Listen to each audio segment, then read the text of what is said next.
Segunda de Timoteo, capítulo 1. Vamos ler todo o capítulo 1. Aleluia. Leamos a palavra de Deus. Pablo, apóstol de Jesucristo por la voluntad de Deus, según la promesa de la vida que es en Cristo Jesús. A Timoteo, amado hijo, gracia, misericordia y paz de Dios Padre y de Jesucristo nuestro Señor. Doy gracias a Dios, al cual sirvo desde mis mayores con limpia conciencia, de que sin cesar me acuerdo de ti en mis oraciones noche y día, deseando verte al acordarme de tus lágrimas para llenarme de gozo, trayendo a la memoria la fe no fingida que hay en ti, la cual habitó primero en tu abuela Loida, en tu madre Eunice, y estoy seguro que en ti también. Por lo cual te aconsejo que avives el fuego de don de Dios que está en ti por la imposición de mis manos, porque no nos ha dado Dios espíritu de cobardía, sino de poder, de amor y de dominio propio.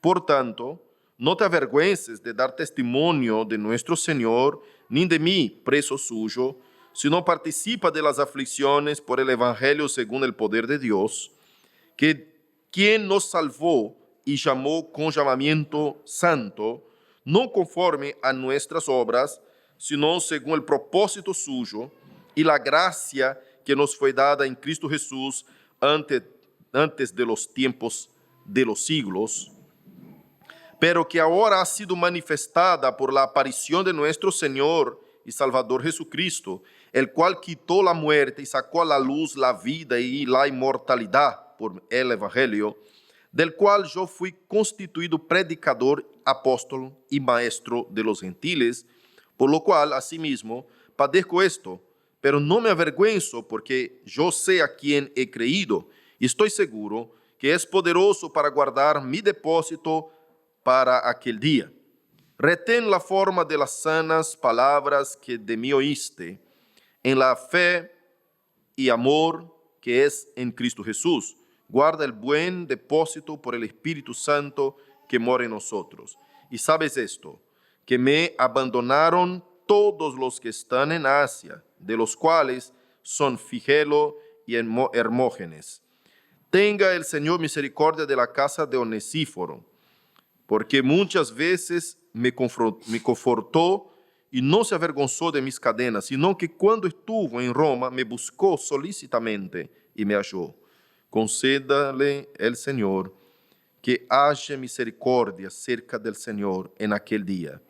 Y cuánto nos ayudó en Éfeso, tú lo sabes mejor. Oremos. Querido Dios, gracias por la lectura de tu palabra. Gracias por esta palabra está disponible en nuestras manos, a nuestro acceso. Gracias porque usaste siervos y siervas siglos pasados para que podamos tener la escritura, Señor, así traducida a nuestro idioma, clara, de forma que podamos comprender, leer y estudiarla y exponerla en tu casa, Señor. Bendice a tus siervos, a tus hijos que están acá presentes, para que pueda aprender tu palabra, Señor, a través de esta exposición. Yo como instrumento, úsame en tus manos. Como un simple vaso, Señor, haz lo que tú quieras de mí. Bendice a tu casa, edifica a toda tu iglesia a través de esta palabra. Enséñanos, corríjanos, quebranta nuestro corazón. Haznos cada día más y más humildes ante tu presencia, Señor. Dios, que podamos aprender a escuchar tu voz y podamos caminar de acuerdo a tu voluntad y no la nuestra. En el nombre de Jesús. Amén y amén. Pueden tomar su asiento.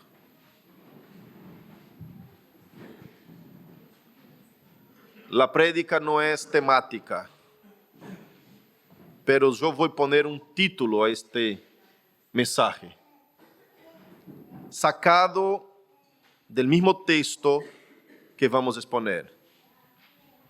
Cuando yo estudiaba este pasaje, todas las veces mi corazón repetía el mismo título. Cada vez que iba leyendo, que iba estudiando, que iba profundizando, el título saltaba de la misma manera. Y el título de ese mensaje que voy a exponer es: no te rindas, no desistas, no desanimes. Apóstol Pablo está escribiendo esta epístola a Timoteo en tiempo distinto de la primera epístola. No es el mismo tiempo. Algunos años después. Ya Pablo está en la cárcel, está preso. Cuando escribe la primera, Pablo no está preso, pero ahora está preso en Roma. Y de esa prisión de Roma va Pablo directamente al martirio. Esta es la última carta que escribe Pablo. Después de esto, muere. Vamos a ver eso bien explícito en el capítulo 4. Pero acá Pablo está hablando de forma más personal que pastoral. ¿En qué sentido? Las epístolas de Timoteo, primera y segunda, y Tito son llamadas epístolas pastorales. La epístola de Filemón es una llamada epístola personal, porque es una carta que se escribe directamente a una persona. Las pastorales significa que está dando instrucciones a la iglesia como pastor para saber cómo cuidar y gobernar bien la casa del Señor. Pero Pablo, cuando escribe la segunda, además de ser pastoral, tiene una característica bastante, además de ser pastoral, tiene una característica bastante personal.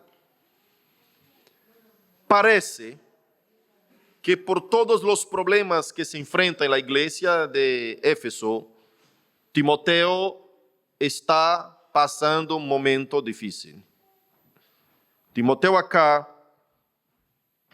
con estos escritos de Pablo, debe haber charlado con Pablo o enviado mensajero o escrito a Pablo algún mensaje como decir: Pablo, ya no aguanto más, está difícil, estoy pensando en desistir.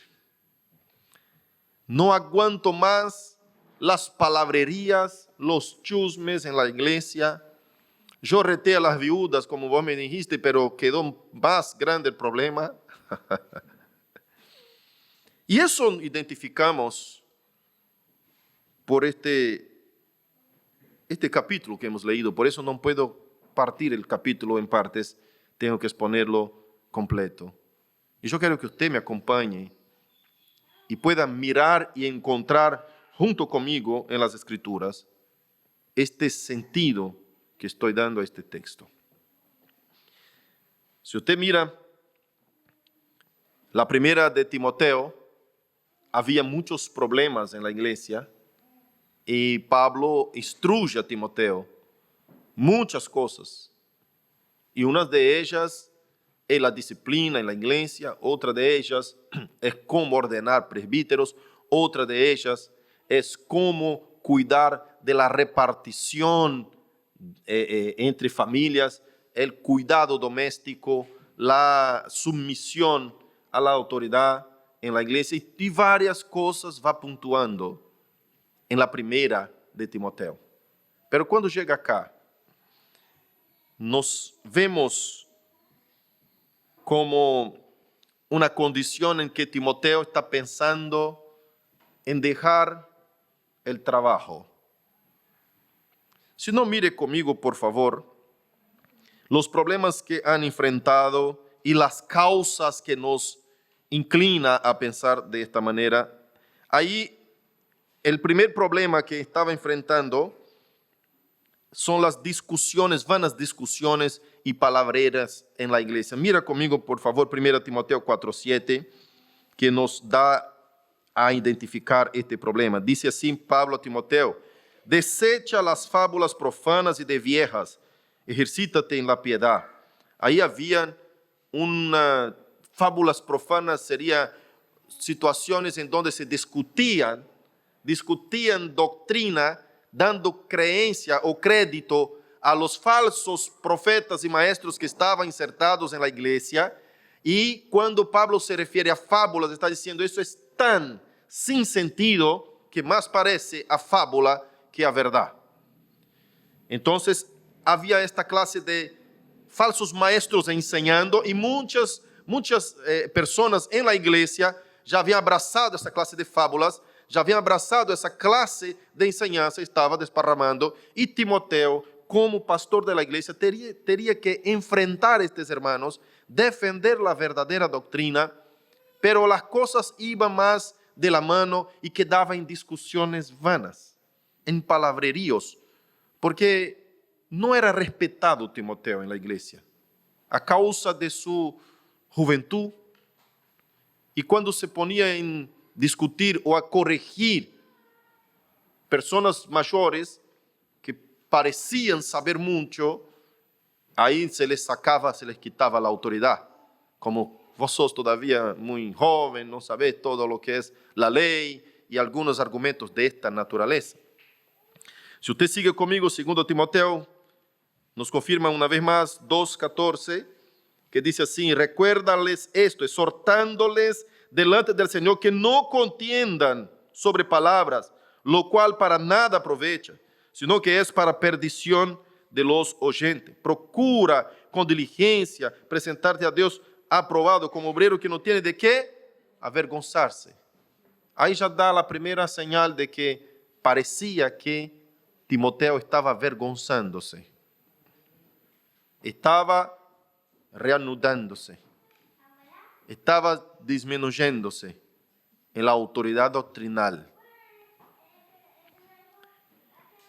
Mira también conmigo versículo 16 del mismo 2 Timoteo, que dice así, capítulo 2, 16, dice así: mas evita profanas y vanas palabrerías, porque conducirán más y más a la impiedad. Esto está todo en 1 y 2 de Timoteo. Siempre Pablo repitiendo lo mismo, como un problema recurrente. Y Pablo siempre va repitiendo, exhorta a aquellos que están discutiendo palabrerías. Evita las palabrerías, evita eso. Y ahí viene y dice, ¿no? Conducirán más y más a la impiedad y su palabra carcomerá como gangrena, de los cuales son Himeneo y Fileto. Y ahí viene dando algunos ejemplos de estos dos que se desviaron de la verdad, diciendo que la resurrección ya no se efectuó. Ve que es una discusión teológica, una discusión doctrinal. Y como que Timoteo está ya medio agotado de eso, medio cansado de eso, de tanto explicar la palabra, y como que la gente no le da crédito, y siguen hablando lo mismo y repitiendo, y es una carga para Timoteo. Versículo 23, del mismo capítulo 2, 23 y 24, dice así: huye también, mira el 22, huye también de las pasiones juveniles, no, 23, dice, pero desecha las cuestiones necias e insensatas, sabiendo que engendra contiendas. Y ahí recomienda cómo debe ser el siervo del Señor, porque el siervo del Señor, versículo siguiente, 24, no debe ser contencioso, sino amable para con todos. Deja de discutir, eso está diciendo. Desecha esas cuestiones que trae contienda, porque el siervo del Señor no puede ser contencioso. Ve que era algo que estaba recurriendo, que estaba sucediendo en la iglesia. Y Pablo está trayendo una corrección a Timoteo, un ánimo, exhortándole. La segunda cosa, Pablo dice a Timoteo, mira, la cuestión, Timoteo, es que eso la tendencia es empeorar. Esa gente no va a terminar en la iglesia, se va a multiplicar. No es así sencillo, no piense que va discutiendo y que se va a terminar esta clase de gente, de falsos profetas, de falsa enseñanza en la iglesia. No, la tendencia es empeorar. Y mira 2 Timoteo capítulo 3. 2 Timoteo capítulo 3. como dice, también debes saber esto.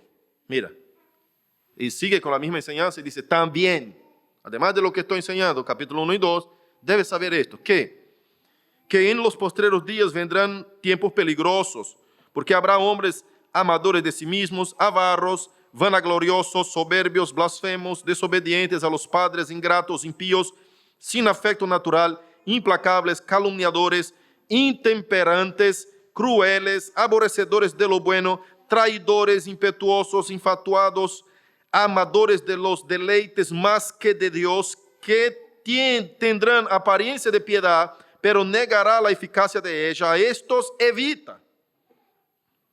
Porque de estos son los que meten en las casas y llevan cautivas las mujercillas cargadas de pecado, arrastradas por diversas concupiscencias. Estas siempre están aprendiendo, nunca pueden llegar al conocimiento de la verdad, y de la manera que James y Jambres resistieron a Moisés, y ahí viene explicando toda la situación de cómo la cosa puede quedar peor. Y estos entran a la casa, arrastran mujercillas, ¿no es cierto? Que seguramente tiene que ver con las viudas jóvenes de que él estaba hablando en la primera epístola. El segundo problema de Timoteo, que aparenta ser en este capítulo 1, es la ingratitud de la gente. Parecía que por más que trabajase Timoteo, la gente no reconocería su autoridad. Cuanto más trabajaba, más era fiel al Señor, más despreciado estaba su persona.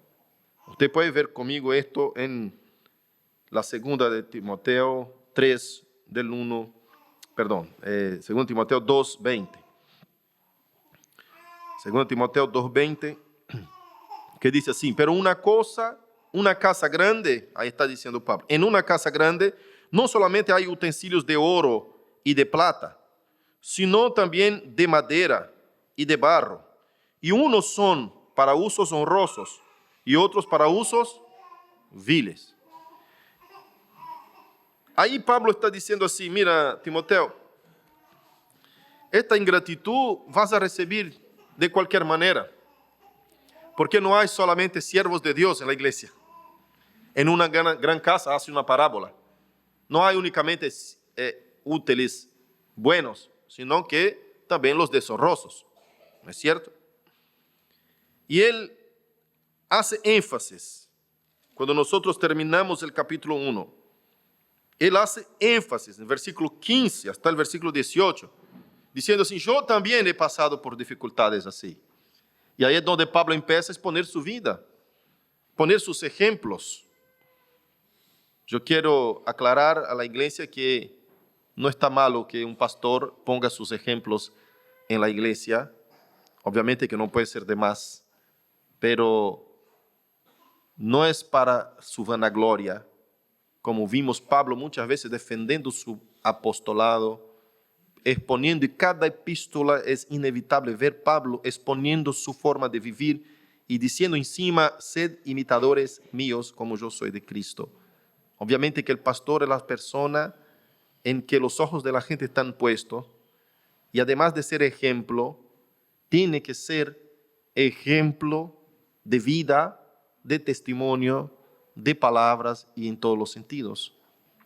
Así que cuando Pablo empieza a decir a Timoteo, animar a Timoteo, ejemplifica con su vida, dice, vos sabés que yo también estoy abandonado.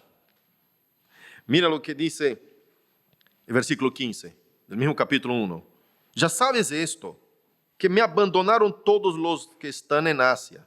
No está vangloriándose, sino que está exponiendo la realidad de su vida para que anime un poco a su discípulo y diga, no, esto es normal. El abandono de algunos es normal, que va a pasar eso en la iglesia. Tranquilo, no sea eso un motivo para tu desánimo, para tu desistencia. No te rindas. Y dice así, de los cuales son Figelo y Hermógenes. Tenga el Señor misericordia de la casa de Onesíforo. Y acá pasa el versículo 16 hasta el 18, agradeciendo al Señor por la casa de Onesíforo. ¿Y qué está diciendo Pablo con esto? Mira, Timoteo, hay los que abandonan, pero hay también los que Dios levanta para apoyar, para ayudar. Y acá usted sabe que los que me abandonaron a la imagen de Figelo y Hermógenes, también sabe tú sabes más. Mira, empieza el versículo 15 diciendo, tú sabes. Y termina el versículo 18 diciendo, tú lo sabes mejor. Está diciendo, ¿sabe cómo la casa de Onesíforo nos ha ayudado ahí en Éfeso? Hay gente mala, pero también hay gente buena. Hay gente que te va a traicionar, pero hay también gente que te va a apoyar. Hay ejemplo mío, tú sabes que hay gente que me ha traicionado, que me ha abandonado. Y Pablo está en la cárcel, preso. Y según los estudiosos, maestros en historia de la iglesia, que investigan lugares, que van hasta el local. Yo tuve un profesor en el seminario que estuvo ahí, en la cárcel de Pablo, y nos contaba él que él llegó ahí donde fue preso Pablo y donde se terminó la vida de Pablo, en esta cárcel fría, dice, húmeda, dice. Ponía las manos en la pared, dice, húmeda, te moja la mano, dice. Son 7 metros de profundidad, es un calabozo del piso. Así se prendía la gente en Roma, dice. 7 metros de profundidad. Si te llevaban comida, comía, si no, moría. Por esa razón, Pablo siempre enseña visitar a los presos, ¿no es cierto? Y repitiendo las palabras del Señor Jesucristo, ahí mismo en Mateo 25, que dice, estuve preso, no me fuiste a ver. Entonces era una cuestión de vida o muerte, no es como la cárcel hoy, que el preso gana más que el sueldo tuyo, ¿no es cierto? Tiene comida, plan salud, seguro, todo tiene, ¿no es cierto? Y sueldo, la mujer, los hijos están tranquilos, quédate tranquilo que te están cuidando, el Estado está cuidando a tus hijos. Entonces no era así. Entonces, si no fuera a recibir visitas, si alguien se olvidara de un preso en la cárcel, moría de hambre, de sed, de todo. De todo. El Estado lo tomaba como un delincuente, va a la cárcel, es el peor estado que una persona podía estar. Tenía algunos cuidados, pero no eran cuidados vitales. Se murió un preso, bueno, murió un preso, un delincuente, que muera. Así era. Entonces, no tenía derechos humanos, que venía con un proceso, el Estado dejó morir un preso, no sé qué. No, no era así. Hoy en día, si muere un preso en la cárcel y van a investigar, ya tiene todo un equipo que va a investigar la causa, la muerte, y murió ¿por qué? Por hambre. Bueno, el Estado está listo. Se quedó millonaria la familia, porque el Estado tiene que indemnizar, ¿no es cierto? No, este tiempo no era así los derechos humanos. Estaba ahí, en una cárcel. Pablo escribiendo eso dice, anímate, animate, Timoteo. Usted sabe cómo estoy viviendo yo. Usted sabe, y empieza el capítulo 1, hablando de sí mismo, presentándose, ¿no? Pero antes de terminar y pasar para la exposición versículo por versículo, quiero mostrarte otra cosa más que puede ser un tercero problema que estaba enfrentando Timoteo. Las pasiones de la juventud. Entonces, escuche conmigo. Mira, por favor, los deseos carnales de la juventud que podría estar pasando Timoteo. Timoteo era joven, está eso en 1 Timoteo capítulo 4, versículo 12, cuando dice, si ninguno tenga en poco tu juventud, sino que sea ejemplo de los demás, ¿no? De los creyentes, en palabra, conducta, amor, espíritu y fe y pureza. Es decir, su vida sexual, carnal, su vida sentimental sea pura, sea ejemplar delante de ellos, además de ser joven. Y en 2 Timoteo, capítulo 2, versículo 22, dice así, huye también de las pasiones juveniles. Obviamente estaba enfrentando algunos problemas de sus propios deseos, sus propias pasiones juveniles, y Pablo le exhorta diciendo, huye también, además de lo que estoy diciendo, también huye de las pasiones juveniles, sigue la justicia, la fe, el amor, la paz, con los que de corazón limpio invocan al Señor, pero desecha las cuestiones necias. Viene y reafirma de vuelta los problemas que está pasando Timoteo. Vamos ahora a analizar versículo por versículo de lo que Pablo está hablando en este capítulo 1 y ustedes van a notar que seguramente Timoteo estaba pensando o estaba tan desanimado, estaba tan debilitado con el tema de los problemas en la iglesia que su ánimo disminuyó. Vamos a mirar lo que Pablo dice. Dice, Pablo, apóstol de Jesucristo, por voluntad de Dios. Acá en este capítulo 1, Pablo se presenta. ¿Quién soy yo, Timoteo? Yo soy apóstol de Jesucristo. No por voluntad mía, sino que por voluntad de Dios. Y según la promesa de la vida eterna. ¿Por qué fui llamado apóstol? ¿Qué es lo que enfoca todo ese ministerio? La promesa de la vida eterna. ¿Por qué tú eres creyente? Porque hay una promesa de vida eterna para ti. ¿Por qué nosotros somos cristianos? Porque hay promesa de vida eterna para nosotros. Estamos en Cristo por causa de la promesa de vida eterna para nosotros. No hay muerte, no hay condena. Todo el pecado y la maldad y la maldición que lleva al infierno, es decir, a la muerte eterna, Cristo la quita y nos trae la promesa de vida eterna. Entonces Pablo está diciendo, mi ministerio está basado en la promesa de la vida eterna. Esto está diciendo. La voluntad de Dios según la promesa. Mira, Pablo, apóstol de Jesucristo, por voluntad de Dios, según la promesa de la vida en Cristo Jesús. A Timoteo, amado hijo, gracia, misericordia, paz de Dios Padre y de nuestro Señor Jesucristo. Acá, el versículo 1 y 2, está saludando, está presentándose. Versículo 3 y 4, él dice, yo oro por ti. Estoy orando por vos. No piense que estás solo en esta batalla. Dice así, doy gracias a Dios, al cual sirvo desde mis mayores con limpia conciencia, de que sin cesar me acuerdo de ti en mis oraciones, noche y día. Quédate tranquilo, Timoteo, estoy orando por ti. Estoy orando por vos, deseando verte, versículo 4, al acordarme de tus lágrimas para llenarme de gozo.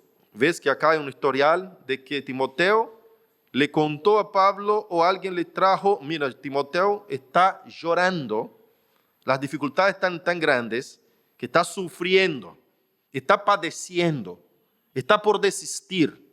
Haz algo, Pablo, si no termina desistiendo. Entonces dice, usted con tus lágrimas aún no desististe para llenarme de gozo. Gracias a Dios que no desististe, ¿no es cierto? Porque mi corazón se alegra con eso. Imagina si hubiese desistido Timoteo, ¿no?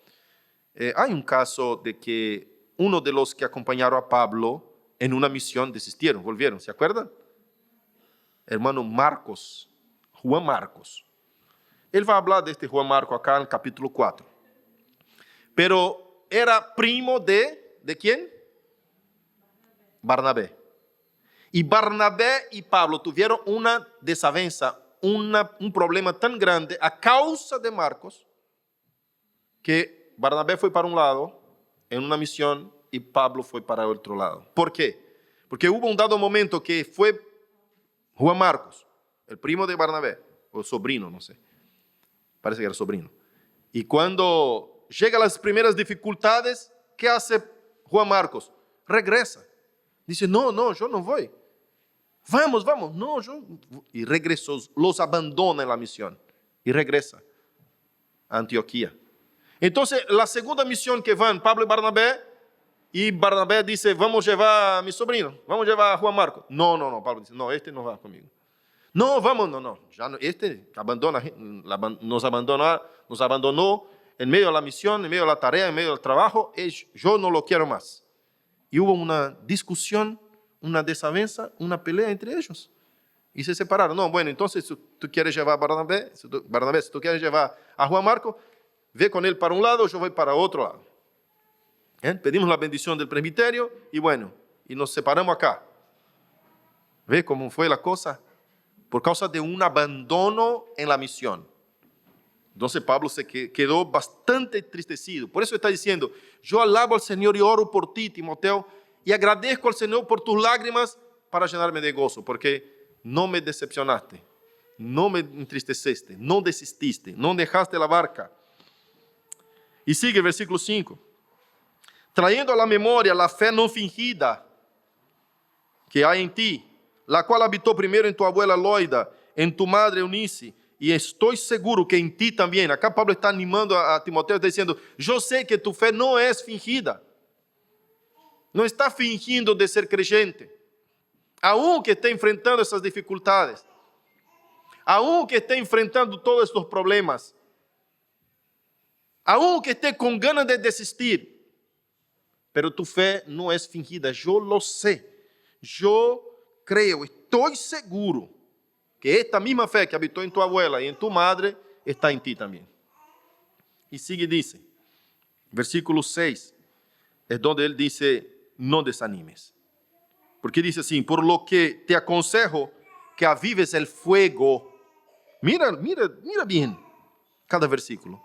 Avives el fuego del don de Dios que está en ti por la imposición de mis manos.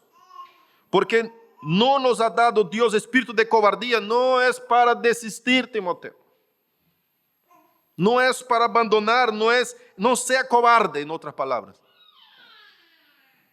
No sea cobarde, sino que Dios nos dio espíritu de poder, de amor y de dominio propio. Ahí se ve que, usted ve acá que él habla de un reto para que no desista, no seas cobarde. Y después dice que Dios nos ha dado también espíritu de dominio propio. Ve que el problema de sus pasiones juveniles está diciendo, ten dominio propio, no cedas. Entonces Timoteo estaba con estos problemas. No sé si usted me acompaña y puede ir siguiendo y leyendo en las entrelíneas de esta epístola lo que está diciendo a su profundo, como esa carta es bastante personal. Y dice, yo sé de tus pasiones juveniles, sé que sos joven, Dios nos ha dado espíritu de dominio propio. Yo sé de las dificultades que está pasando, yo también las paso, y me pongo a mí de ejemplo que no he desistido, ni me he avergonzado del Evangelio, así que no te avergüences, y va a ser los versículos siguientes que dice, por tanto, no te avergüences de dar testimonio de nuestro Señor, ni de mí. ¿Quién es tu pastor? El apóstol Pablo. ¿Dónde está? Allá en la cárcel. Ah, qué vergonzoso. Qué gran hombre. Un preso, un bandido para Roma. ¿No es cierto? Pobre, no tiene nada. Un miserable, desechado. Hasta sus amigos lo abandonaron. Me da vergüenza tener un pastor así. No tenga vergüenza de mí ni del Evangelio. No te avergüences de mí ni del Evangelio. Dice. Porque todo lo sufro por amor a Cristo. Y ahí va animando a Timoteo y va diciendo, mira, tenés que sufrir las dificultades del Evangelio. Y viene y sigue. Versículo 9. No te avergüences. 8, ¿no? Por tanto, no te avergüences de dar testimonio de nuestro Señor, ni de mí, preso suyo. ¿Que estoy preso? Por causa de Cristo. Preso suyo quiere decir preso de Cristo. Preso por causa del amor de Cristo, del Evangelio. Si no participa, Timoteo, de las aflicciones, te invito a participar de las aflicciones por el Evangelio según el poder de Dios. Si Dios es tan poderoso así, quien predica su Evangelio tiene que sufrir y padecer estas aflicciones. Sí, es un contraste, me parece un contrasenso, ¿no es cierto? Decir, sufre las aflicciones del Evangelio por el poder de Dios. Pero ¿qué es lo que está diciendo Pablo? Está diciendo, hay poder de Dios en ti para que puedas soportar las aflicciones. Para que aguantes sufrir las aflicciones que el Evangelio engendra únicamente por hablarle la verdad y por amar a la obra de Dios. Y sigue y dice, versículo 9, quien nos salvó y llamó con llamamiento santo, no conforme a nuestras obras, sino según el propósito suyo y la gracia que nos fue dada en Cristo Jesús antes de los tiempos de los siglos. Es como si estuviera explicando así, ¿sabe por qué, Timoteo, tenés que sufrir? Porque el llamamiento y la salvación es para la santificación. Luchar por el dominio propio, con el dominio propio, sé santo, santificate, porque esta salvación y llamamiento que dice así, quien nos salvó, y está dando como una justificativa. Te estoy explicando el por qué debes sufrir por el Evangelio, porque Cristo nos salvó y nos llamó antes de los tiempos eternos. Y no es por lo que tú estás haciendo ahí en la obra de Dios. No por obras nuestras. No es por causa de tu esfuerzo, de tu trabajo. Tenés que hacerlo para evidenciar que fuiste ya llamado y elegido para la salvación.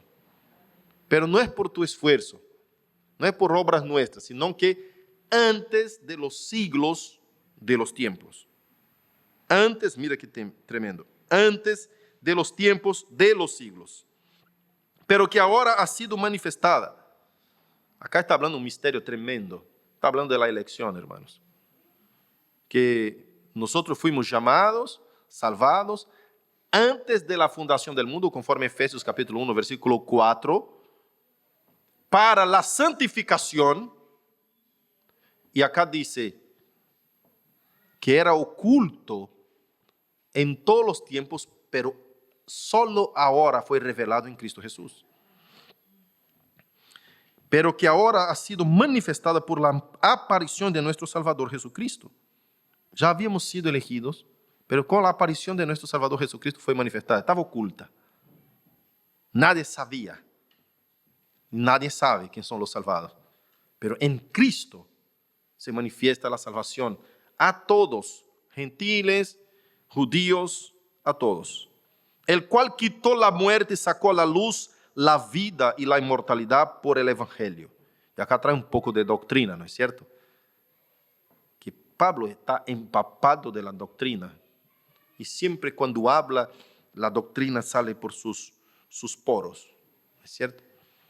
Así que está hablando que no desistas, sé firme, no te riendas, esté fortalecido, pero sepa esto, que todo lo que hacemos evidencia que ya fuimos llamados, ya fuimos salvados, no por obra nuestra, sino que por aquel que llama, como dice Romanos, sino que por aquel que nos ha elegido antes de los tiempos de los siglos, al cual pertenece la inmortalidad. Y vuelve el capítulo 1, al versículo 1.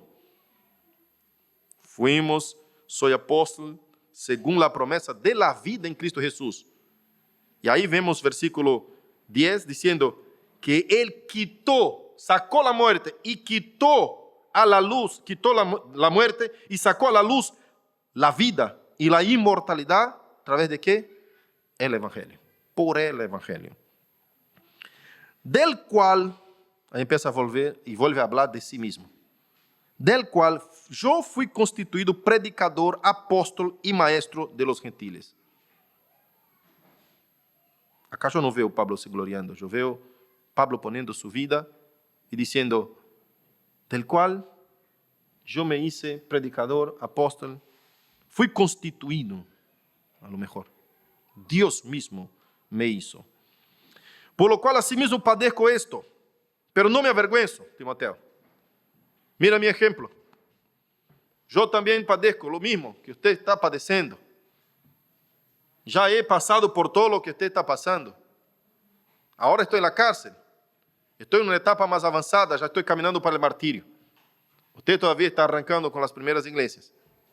Yo he plantado varias iglesias. Y ya sé qué es lo que está pasando, el camino que vos está pasando, ya he pasado.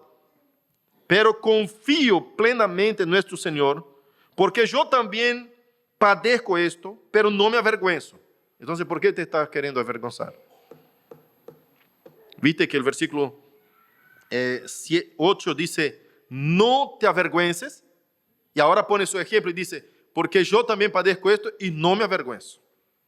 No me avergüenzo. Porque yo sé a quién he creído y estoy seguro que es poderoso para guardar mi depósito para aquel día.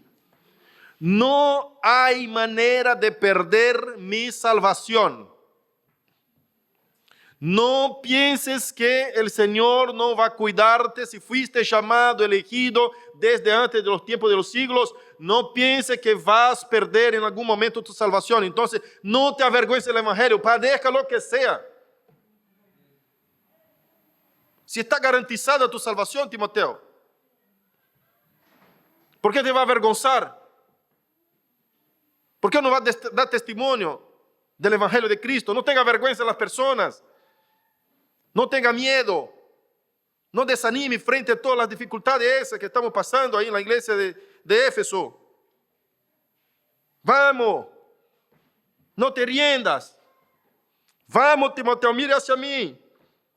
Mira hacia lo que estoy pasando yo también. Porque aquel en quien nosotros hemos creído, y yo sé que tu fe no es fingida, es poderoso para guardar nuestro depósito hasta el día final. Él va a venir a buscarnos fuerza. Y sigue, dice, versículo 13, retén la forma de las sanas palabras que de mí oíste, en la fe y amor que es en Cristo Jesús. Guarda el buen depósito por el Espíritu Santo que mora en nosotros. Mira, Timoteo, dos cosas te digo, retén y guarda. Retén las sanas palabras, la forma, impresionante esta palabrita, forma. Qué cosa, ¿eh? No es únicamente guardar las sanas palabras, sino que guarde la forma de las sanas palabras. Nos indica que hay una manera, una forma, un método, un estilo para retener. Retén esto. Y dice, versículo 14, guarda el buen depósito por el Espíritu Santo que en nosotros habita. No es tú que vas a lograr guardar este buen depósito. Guarda esto por el Espíritu Santo. Usted sabe que el Espíritu Santo que habita en nosotros es que nos fortalece, es que nos ayuda, es que nos pone el ánimo, es que nos hace guardar este buen depósito. Guarda esto. Ahí viene y termina con los versículos que ya les expuse. Y dice así, el camino de ministerio, en un resumen. Hay los que nos van a abandonar, pero hay también los que nos van a apoyar. Tranquilo. Y ahí pone su ejemplo. Tú sabes que fui yo abandonado por Figelo y Hermógenes, que son dos que abandonaron en el camino. Pero también tú conoces, mejor todavía, a Onesíforo, la casa de él, toda su familia, cómo nos ha apoyado en el ministerio. Ahí en Éfeso. Está diciendo, ahí en Éfeso. Entonces tú tienes hombres de Dios y mujeres de Dios también que apoyan el trabajo. No te dejes desanimar por los que no apoyan. No te dejes desanimar por los que no siguen adelante, por los que desisten, por los que critican, por los que no te respetan, por aquellos que tienen por baja estima tu autoridad episcopal. No te dejes afectar por eso. Y fin de lo que enseña acá, termina en capítulo 2, versículo 1, que dice, tú pues, hijo mío, esfuérzate en la gracia que es en Cristo Jesús. Y después sigo con el capítulo 2. Pero como que es el cierre del capítulo 1. Después de todo lo que te dije, hijo mío, esfuérzate. Ustedes pueden ver ahora claramente lo que estaba pasando en el corazón de Timoteo. Las fuerzas se estaban agotando. Estaba Timoteo cansado de la iglesia de Éfeso. Es cierto que era un joven, necesitaba más experiencia, pero las experiencias se van conquistando y consiguiendo a lo largo del camino. Uno no llega a los 40 lleno de experiencia. Bueno, me cayó la experiencia justo a los 40. Cuando cumplí 50, me llenó de experiencia. No, es con estos problemas del camino que uno se va llenando de experiencia de a poco. Cuando llega a una determinada madurez, ahí las experiencias ya están haciendo parte de su vida. ¿Y por qué puedo decir que Timoteo fue un gran pastor y un excelente pastor en el futuro? Porque pasó por estos problemas. Yo quiero traer la aplicación de ese texto, de esta exposición para tu vida personal. ¿Cuáles son los problemas que quizás esté pasando y que quizás te están tirando hacia abajo, que te están sufocando, que usted está diciendo, ya no puedo más, no lo aguanto más? ¿Cuáles son las dificultades que usted está poniendo tus ojos? Pablo está llamando la atención de Timoteo para quitarse los ojos de los problemas. Mira hacia los que ayudan. Mira hacia la bendición que tenés ahí, Timoteo. No te avergüences, anímate. Yo digo a usted, iglesia, no deje y quite tus ojos de aquellos que están tirándote hacia abajo. Sea personas, sean problemas. Los que te ponen un peso en contra. No mire eso. Mire a los que te apoyan. Mire hacia los que están poniendo fuerza, levantándote. Amén. Los problemas van a llegar para todos. Obviamente que de niveles diferentes y grados distintos. Quizá el problema de uno es muy sencillo para el otro que está más experimentado. Pero para él en este momento es muy duro. Es muy difícil lo que está atravesando. Pero aunque sea difícil para uno y parece sencillo o fácil para el otro, el momento que usted está viviendo en este problema no puede ser la causa de tu desistencia, de tu abandono, de tu caída. Quita tus ojos de esto. Mira hacia, como yo dije ayer en la predicación acá en la exposición para el grupo de evangelizados. Yo dice, mira hacia tu problema y dice cuán grande es tu Dios. Y no a tu Dios y dice que cuán grande es mi problema. Porque así mayormente como oramos, ¿no? Oh Dios, mire este problema inmenso que estoy viviendo. No es así. Cuando estamos sufriendo en medio de una tribulación, queremos mostrar para Dios el gran problema que estamos, parece que Dios no lo ha visto. No, decía hacia el problema, fíjate en el problema y diga, mira problema, cuán grande es mi Dios, así que tú no eres nada. Ya va a pasar. Tú eres pequeño para mi Dios grande. Entonces a veces estamos enfocando la mirada siempre a las cosas peores, a lo que nos bajonea. No vemos lo otro porque estamos ahí. El problema es muy grande, el tema es este. No quitamos los ojos de los problemas y entonces no podemos ver nuestro Dios. La mirada está muy natural, muy terrenal. Que Dios nos ayude, así como Pablo ha animado a Timoteo. Yo como pastor de esta iglesia te animo a quitar tus ojos de esta mirada carnal, natural, terrenal. Ay, qué cosa, como si todo se soluciona por medio de tu fuerza, de tu brazo. No, mire hacia lo espiritual, pero crea, tenga fe. Como Pablo dice, yo creo y estoy seguro que tu fe no es fingida, Timoteo. Vos tenés fe para pasar por esto. Te conozco lo suficiente. No es fingida tu fe. Así que, firme. Tenga fe, crea en el Señor. Solo puede quitar los ojos de lo terrenal, de lo material, de lo físico, de lo visible, el que tiene un corazón que cree en lo invisible. Solamente. Por eso un impío cuando llega en un problema grave no ve otra solución sino tirarle un balazo en la cabeza, poner una soga en el cuello. Y vemos mucha gente así. Gente que ni siquiera creíamos que iba a pasar eso y vemos. ¿No es cierto? Familias que aparentemente están buenas y por ahí aparece uno colgado en su habitación. ¿Por qué? Porque no tiene esperanza, no sabe cómo salir de los problemas. Está mirando hacia el problema y no ve salida, no ve solución. Viene la depresión, la única solución es salir de este mundo. Y quiere matarse. Es el espíritu maligno que ofusca la visión espiritual de una persona.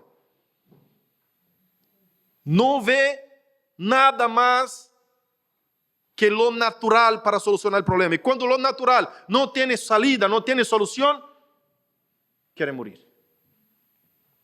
Quiere salir de lo natural.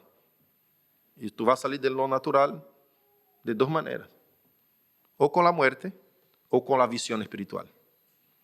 ¿Qué elegís? ¿Quiere que Dios te dé visión espiritual? ¿Se acuerda cuando estaba, no sé cómo se dice en español, parece Giassi, que es el mozo de Eliseo? ¿Cómo? Que ellos estaban cercados por los ejércitos enemigos. Y Eliseo estaba en desesperación, dijo, vamos a morir ahora, se terminó todo. Y el profeta le dice, Señor, abra sus ojos. No está viendo nada más que lo natural. Todo lo que él está viendo es la solución física, natural, terrenal. Abra sus ojos para que vea el mundo espiritual. Y cuando el Señor le abrió los ojos, vio carros y carros de fuego del Señor del ejército alrededor de ellos. Y el Señor puso el ejército enemigo para pelear unos con los otros. Y así murieron todos. Parecía insoluble el problema. ¿Cómo 2 hombres vamos a vencer un ejército enemigo que nos vino a matar? ¿Tiene salida naturalmente? No. Pero abra tus ojos espirituales.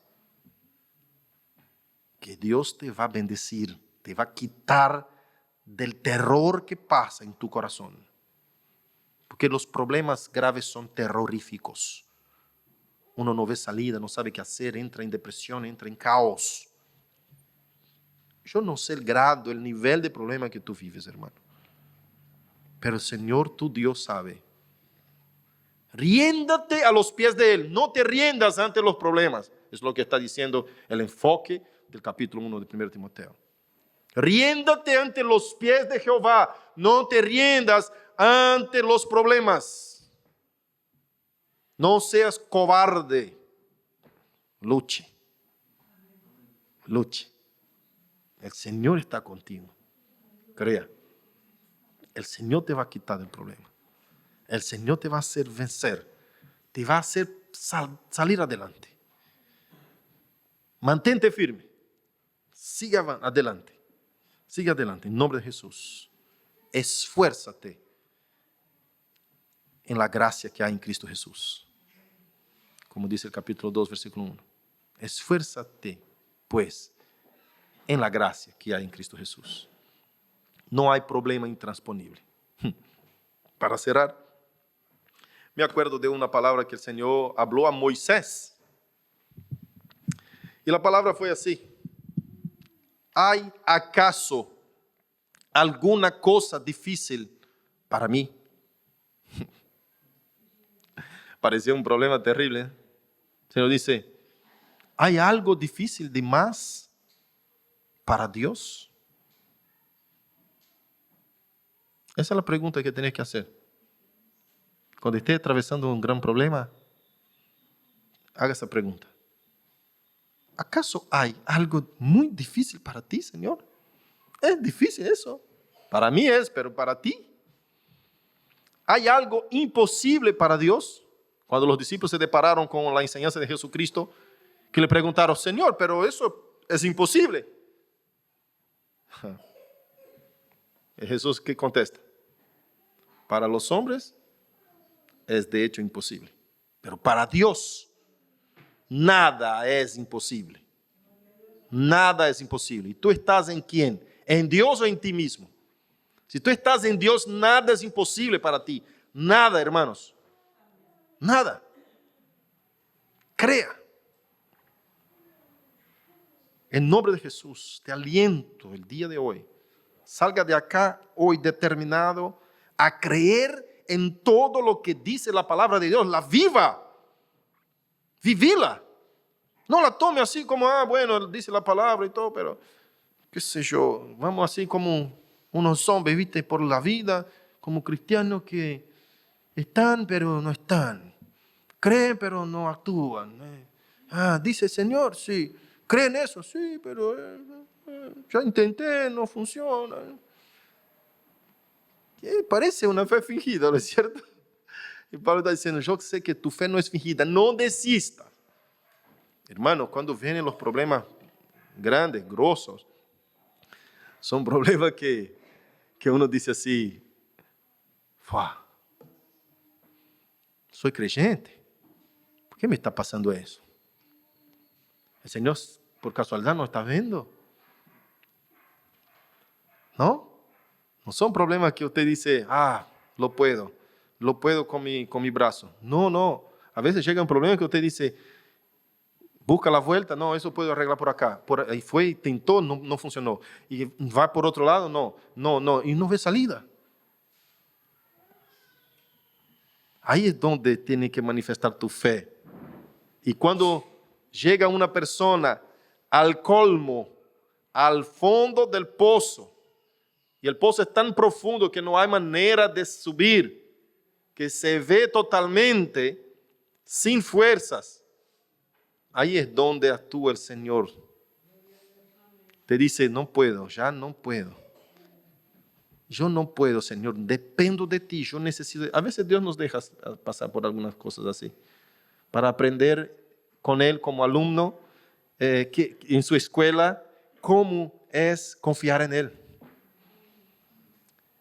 Dios hizo eso con Job, ¿no es cierto? Job era creyente, cristiano, un hombre de Dios tremendo, que Dios mismo dio testimonio de él. Dijo, ha visto a su peor acusador, el diablo. Ha visto a mi siervo Job, que es un hombre temente a Dios, que apártase de lo malo, justo, fiel. ¿Ha visto? Sí. Bueno, pero le voy a poner tanta tribulación. Permitió el Señor el diablo ponerle tanta tribulación, hermanos. Tanto problema que si usted mira y lee el capítulo 1 y 2 de Job, usted va a ver que tu problema no es nada. No es nada. Tanto problema el Señor le puso. ¿Para qué? Para revelarse. Job termina el fin del capítulo 42 diciendo, yo conocí a Dios de oídas, ahora mis ojos lo contemplaron. Ahora sí lo conozco. Escuche, mira siempre el lado bueno del problema.